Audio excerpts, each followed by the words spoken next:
Stair കേസിന് ഒരുപാട് പ്രാധാന്യം ഈ സിനിമയിൽ കാണുന്നുണ്ട്. അതെ പല പല കാര്യങ്ങളിലും സ്റ്റെയർ കേസാണ് നമ്മളെ ഇനി എന്ത് എന്നുള്ള ഫീലിങ്ങിലേക്ക് എത്തിക്കുന്നത്.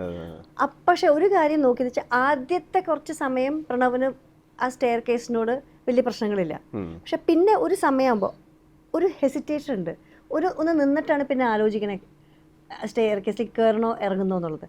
അത് what was that whole intention? Pranav I mean Rohan's character അങ്ങനത്തെ ഒരു ഷെയ്ഡുള്ള ഒരാളാണല്ലോ. He doesn't care about anything, he takes everything easy. അപ്പോൾ this the first time something is above him, above his. പുള്ളിക്ക് പോലും മനസ്സിലാവാത്തതിൻ്റെ കാര്യം. So he can't enter into his own room which is upstairs. So something above his own space എന്ന് തോന്നുന്നു. അതുകൊണ്ടാണ് stair case ഒരു വലിയൊരു നല്ല ഇമ്പോർട്ടൻസ് നമ്മൾ അതും ക്യാമറ ടു ഗുഡ്. അതിന്റെ ഓരോ ലെവലിലും നമുക്ക് മനസ്സിലാവും ഒരു അഗാധം. സോ ഇൻട്രൊഡക്ഷൻ തന്നെ അങ്ങനെ ഒരു space he's getting down the stage, but the same space he's പിന്നീട് പോകാൻ പേടിക്കുകയാണ്. സോ അതാണ് ചെറിയ അതിന്റെ സട്ടിലായിട്ടുള്ള ഡ്രോപ്ഡ് ഫ്യൂ.